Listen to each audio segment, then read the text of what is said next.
Manolotra ny araba tompoko lahy sy tompoko vavy dia manasa anao indray hanaraka ny fandarana anatin'ny 12 minitra.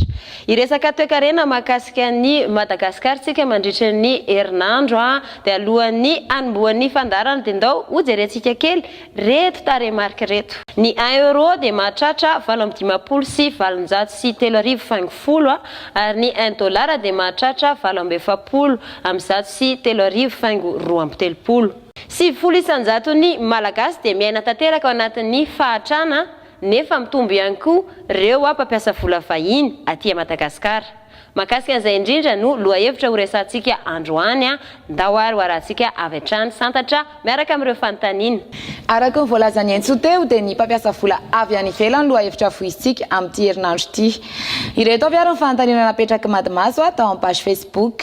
Fanontaniana voalohany, mitondra tombony ho an'ny toe-karena malagasy ve ny mpampiasa vola avy any ivelany? Fanontaniana faharoa, manaja ny lalàna amin'ny fehiny asa eto amintsika ve ireo mpampiasa vola vahiny raha ny hevitrao? Fanontaniana fahatelo, tsapanao ho toy ny endrika fanjanahantany vaovao ve ny fahamaroan'ireo mpampiasa vola vahiny? Toa ny hevitrao. Fanontaniana fahaefatra, tokony terena ampiovana ireo olona ampiasainy ve ireo mpampiasa vola? Satria nahoana? Fanontaniana farany, heverinao efa tokony hisitraka ny 10 isanjato ny vokatra ireo orinasa vaventy mitrandraka ny harem-pirenena ny fanjakana? Ary ao avy hatrany ary ny orinasa narefanareo taty aminay. Mitondra tombony ho an'ny toe-karena malagasy ve ny mpampiasa vola avy any ivelany? Ia, mitondra tombony mihitsy satria ny vola vahiny sanam-bola vahiny aloha zany dia ambony dia ambony. Dia mony hiatralohana ny fanjakana dia be dia be. Madagasikara dia miaina sy miatrika ny fanatontolona na ny mondialisation. Anisan'ny fanohitra lehibe mitondra ny fampandrosoana ara-toe-karena ny firenentsika, ny fananantsika olona na ny ressources humaines, ny fananantsika indrindrindrindra ny harena voajanahary na ressources naturelles. Ny fitrandrahana an'ireo harena voajanahary ireo nefa dia tsy vitantsika irery, tsy vitantsika malagasy irery fa ilana ny fiara-miasa sy ny fiarahamonina amin'ireo mpandraharaha avy any ivelany, indrindrindra ireo mpampiasa vola avy any ivelany na investisseurs étrangers.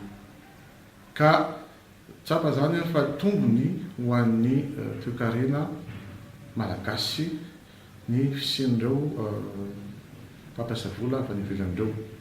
Ny valiny azo resahana vitsivitsy eto angamba dia hoe ny voalohany dia ny transfert de technologie na ireo teknolojia hoentin'ireo mpandraharaha, hoentin'ireo mpampiasa vola avy any ivelany izay ahafahasika misitraka amin'izany teknolojia izany. Manaraka dia ny transfert de compétence, ahafahan'ireo tanora malagasy miofana, mianatra, mamolaka amin'ireo teknolojia ampiasaina avy any ivelany. Eo koa indrindrindra ny tena zava-dehibe amin'ny toe-karena malagasy dia ny famoronana asa na création d'emploi ho an'ny tanorantsika amin'ny fahatokavana mpampiasa vola ho any ivelany.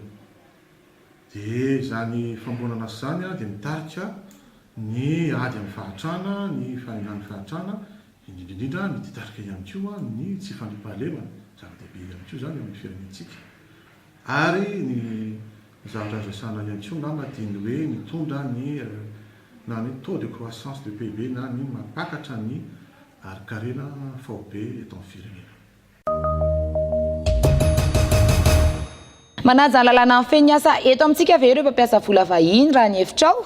Iny indray miankina amin'ny mpampiasa vola, miankina amin'ny mpampiasa vola vahiny. Antony anankiray ohatra hoe raha andro fety zao dia ireo orinasa vahiny sasany tsy manaja an'izay satria manaraka ny endry-zareo any. Ohatra hoe 26 juin antsika fety malagasy, fety nasionaly dia ny azy nefa tsisy an'izany. Ny Madagasikara dia manana ny fiandrianana, manana ny fahaleovan-tenany, manana ny lalàna mifehy ny fampiasam-bola, ny lalàna mifehy an'ireo na ny code de travail ho an'ireo mpiasa izay miasa amin'ny orinasa maro samihafa. ary misy koa ny lalàna izay mifehy ihany koa amin'ny fampiasam-bola eto Madagasikara indrindra ho an'ireo mpandraharaha avy any ivelany.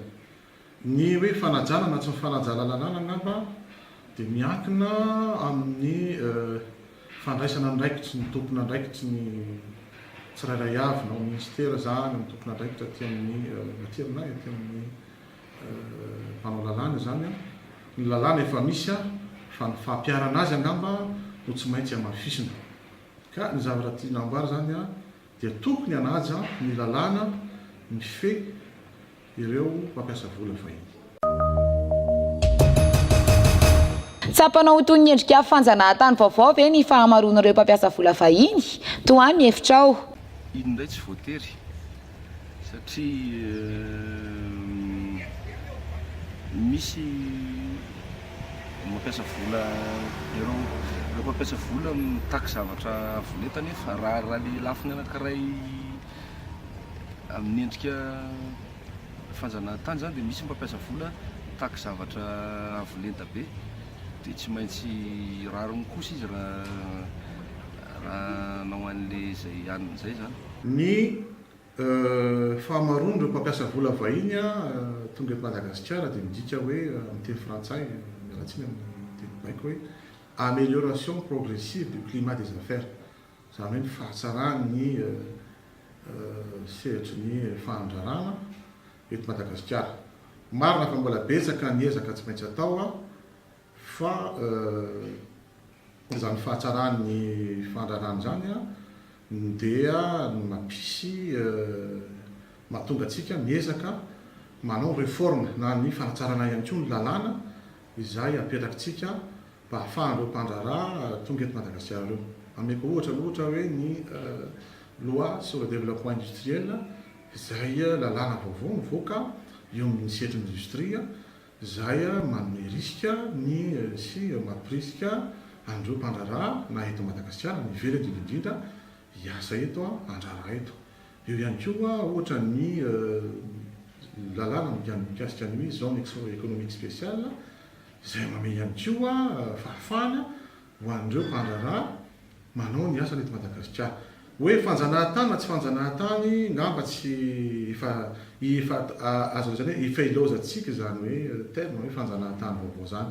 Fa ny zavatra azo resahana ngamba dia hoe partenariat gagnant-gagnant na hoe fiara-miasa azahoany andany sy ny ankilany tombontsoa mba ho tombontsoa amin'ny firenena, mba hitondra fampandrosoana amin'ny firenena ny zavatra atao ho an'ny tombontsoa ihany koa an'ireo orinasa izay manao ny asany amin'ny fandrarana, fa tombontsoa ihany koa ny firenena izay mampiatrama mba ahafahana mampandroso ny firenena.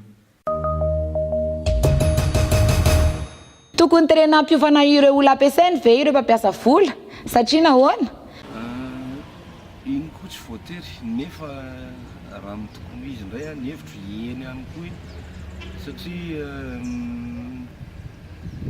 iny zany miankina haitsika rahantsika mahalala moa zany malagasy fa niveau intellectuel sy ny capacité rahantsika malala iny dia iny zany efa voalazako teo aloha dia exigen'le mpampiasa vola vahiny foana iny zany satria manakaraha manao izy. Ny hoe terena ngamba aloha tsy hoe terena fa manana didy ary tokony ao anatin'ny cahier de charge zany na anatin'ny contrat izay fanaovany ireo mpandraharaha avy any ivelany mankaty Madagasikara amin'ny fanjakana ny fanofanana ireo tanora ireo.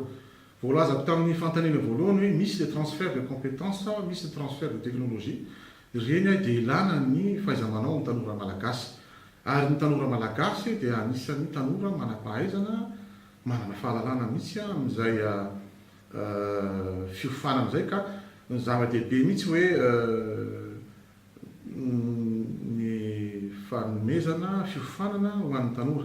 Tsy hoe fanerena akory fa tena adidy ary andraikitra lehibe mihitsy miandry an'ireo orinasa lehibe satria ireo tanora ireo indray no ireo no tena hisehatra amin'ny ara-teknika manampy an'ireo mpampiasa vola ireo ka raha ohatra ka tsy tiany zareo ny hampandeha ny orinasa eto Madagasikara dia tsy maintsy mampiasa ary tsy maintsy manofana an'ireo tanora antsika ireo izy amin'ny resaka teknika zany.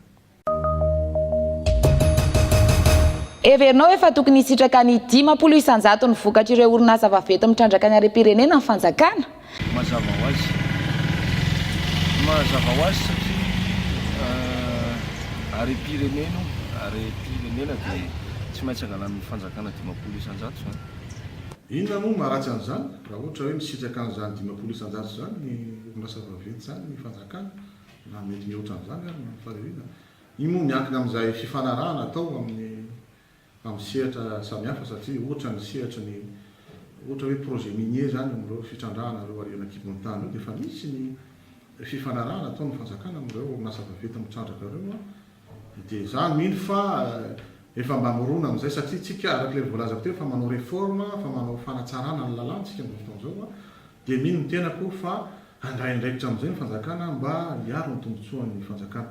Eo ny fanjakana fa eo ihany koa indrindrindrindra ireo collectivité territoriale décentralisée ozy fitenana hoe vodro-bahoaka paritra itsinjaram-pahefana izay tokony hisitraka ihany koa ny vokatra ireo orinasa vaventy ireo mba hitondra fampandrosoana ho amin'ireo commune ho amin'ny région. Izay moa dia ohatrany manamafy foana hoe ny fifanarahana atao amin'ireny mpandraraha vahiny ireny amin'ny investisseur ireny dia tokony hisy foana ny tombontsoa ho azy ny firenena ho an'ny fanjakana indrindrindrindra ho an'ireo vondra-bahoaka paritra reo commune na reo région izay isian'le tetikasa mba ho fanatsarana ny farim-piainany olona mba ho fanatsarana raha teo kareny le faritra hipetrahan'le tetikasa. Zay no azo natolotra raha ny reny vidéo reny no fitinina fa andao indray aloha tsika anaraka ny commentaire nareo avy hatrany.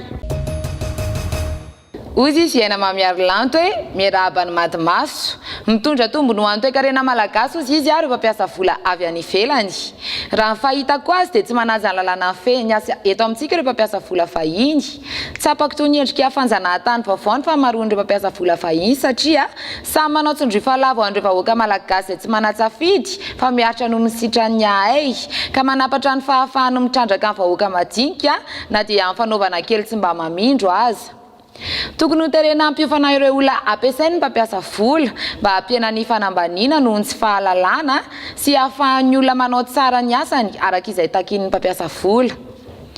Tokony hisitraka ny 10 isanjato ny vokatra ireo orinasa vaventy mitrandraka ny harem-pirenena amin'ny fanjakana. Na mihoatra an'io aza izay tokony hampisy fiovana eo amin'ny fiainan'ny vahoaka malagasy rehetra. I mamonjy soa teo Enzo indray dia miteny hoe mitondra tombony sy fandrosoana aloha ny investissement satria tsy misy olona mahavita teny izany fa mila fanampiana foana indrindra fa isika aty amin'ny tany mahantra aty saingy mahatonga trosa ho an'ny firenena. Io aloha zareo ao ambony ao ihany mahalala an'io hoe manaja izy sa ahoana fa raha madinika tsy mahita an'izany mihitsy fa ny vola azo sy ny trosa teraka izany ny fantany. Ye, miendrika fanjanahantany mihitsy satria manao izay sy apatany ny vahiny voavidin'ny vola daholo na ny tany malagasy indrindra fa ny fitsarana. Tokony mihitsy satria mba tokony ho mpiasa gasy tanora gasy ny miasa ao mba hiena ny chômeur eto Madagasikara. Hatry farany dia tokony hihoatra ny 10 isanjato mihitsy aza satria lasa ny mpampiasa vola sy ny mpitrandraka vahiny indray no mandringana sy mahazo tombotsoa maro noho ny gasy. Teninao, tenitsika. Ye rendray ny vaovao afaka natolotry madimaso androany misaotra anareo nanaraka ny fandarana hatramin'ny farany dia asa santatra raha manana afatra kely nampiana an'izay rehetrarehetra izay. Aza dino ny manaraka amin'ny page Facebook ny madimaso foana isan-kerinandro dia tadiva mandeha amin'ny fahitalavitra mahazatra anao koa ny fandarana ny alatsinainy ny alarobia ny zoma ary ny sabotsy. Dia napiko kely amin'izay masahy foantsika malagasy mamoaka hevitra satria ao anatin'izay hevitra alefanareo izay no ananantsika vahaolana be dia be mahakasika ny fiainantsika andavanandro ary mety akasika Madagasikara ray manontolo mihitsy. Isan-kerinandro eto Madimaso miteny ianao dia miteny tsika fa veloma indray amin'ny herinandro.